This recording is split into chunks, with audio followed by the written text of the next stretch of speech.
you're very welcome. Hit the wee follow button wherever it may be. Now it's time of week 4.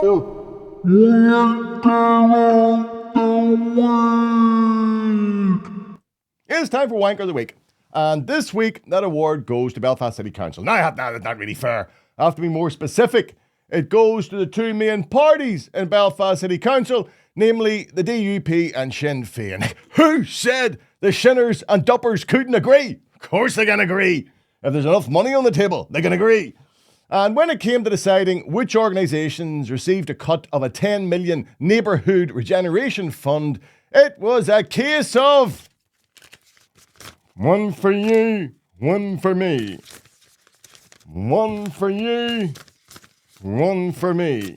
One for you. You get the idea. And this led to the disgraceful decision to cut the funding to Sólás, children's special needs charity in South Belfast. They wanted to improve their building. They're presently operating out of porta cabins.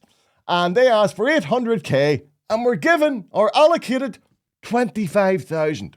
Now, when asked by the media about this disgraceful decision, the Duppers had the sense to say nothing, right? Whereas the Shinners replied coldly, not all applications can be successful.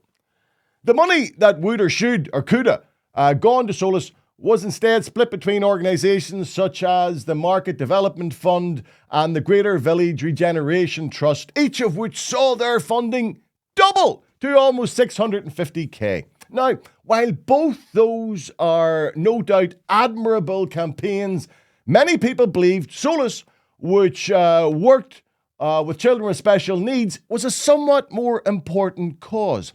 And when parents of the children at Sólás turned up to speak at Belfast City Council, explaining how important the work of the organisation was to both them, their families and the children, you could almost feel the blushes of the assembled Shinners and Dupper councillors. Indeed, such was the level of their embarrassment that in the spirit of transparent democracy, they immediately went into private session, throwing out all the journalists and members of the public. We're left to imagine what went on behind those closed doors, because we'll never know. But in the spirit of the new genre of drama documentaries, I thought I would try to imagine what possibly took place. Here is my version of that meeting.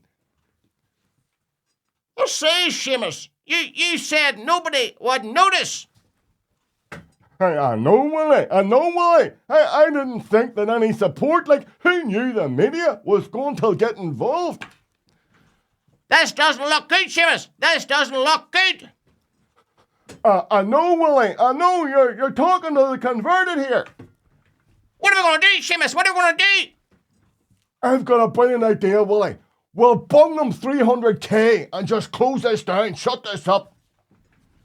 I'm with you, Seamus. I agree to that, so long as it comes out of your cut of the money.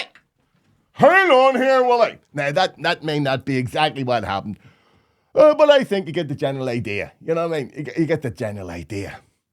So, what actually happened was that miraculously, from the ether, they managed to find 308k for Sólás. Now, that still leaves them 500k short. But anyway, many questions have arisen from this little disgusting experience. Such as, if the Duppers can work with the Shinners in Belfast City Council, why can't they work with them up in the Assembly? And if the Shinners are so confident about their decision making, why do they need to do it in the dark behind closed doors? One thing we know, the citizenry of Belfast would agree on this point. The care and support of our most disadvantaged section of society, namely our children with special needs, must and should always take precedence over all other projects. So, with Sólás still needing 500k, that upgrade needs to take place and that money found. And we need to get over this cutting up There's some for you, and there's a couple of them for you, and there's another couple for you. Here, take it out the shed. That needs to end. And both these parties need to start looking to all of the citizens of Belfast, not just the ones who are going to vote for them. And until they do that, they shall remain.